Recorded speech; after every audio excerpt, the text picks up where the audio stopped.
आए चलते हैं अपने नेक्स्ट क्वेश्चन जो एक्सरसाइज का हमारा क्वेश्चन नंबर 4 है। What is gold leaf electroscope, discuss its working principle with a label diagram. Gold leaf electroscope आपको याद होगा, हमने पूरा टॉपिक पढ़ा जिसमें हमने देखा कि कैसे गोल्ड लीफ इलेक्ट्रोस्कोप को यूज किया जाता है for the detection of charges. ठीक है जी, तो आपने क्या करना है, इसकी सबसे पहले डेफिनेशन बता देना है। Gold leaf electroscope is a device which is used to detect charges. ठीक है, इसके बाद लिखा discuss its working principle with a label diagram. आपने इसकी एक लेबल डायग्राम बनानी है, उसमें इसका वर्किंग प्रिंसिपल को एक्सप्लेन कर देना है। मैं आपको इसका वर्किंग प्रिंसिपल दोबारा से रिकॉल करा देता हूँ। वैसे तो आई होप आपने अगर हमारी कॉन्सेप्चुअल वीडियोस देखी है तो उसमें हमने काफी डिटेल में इसके ऊपर बात की हुई है, लेकिन आए इसको दोबारा से रिकॉल कर लेते हैं कि ये इसकी कंस्ट्रक्शन है ना, इसमें ब्रास डिस्क है, लीव्स हैं और ब्रास रॉड है, ग्लास जार है, एल्युमिनियम है और इंसुलेटर है।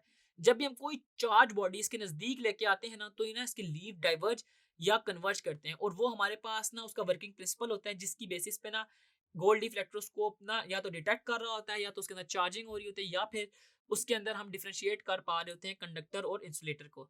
तो आपने करना क्या है कि सबसे पहले डेफिनेशन, उसके बाद इसकी एक लेबल डायग्राम जो हमने एक रफ सी बना देनी है कि ब्रास डिस्क हो, रॉड हो और लीव्स हो, और इसके अलावा उसकी थोड़ी सी एक्सप्लेनेशन लिखनी है कि अगर हम एक नेगेटिवली चार्ज बॉडीज ला रहे हैं तब लीव्स पे क्या इफेक्ट हो रहा है, या अगर हम एक पॉजिटिवली चार्ज बॉडी ला रहे हैं तब लीव्स पे क्या इफेक्ट हो रहा है।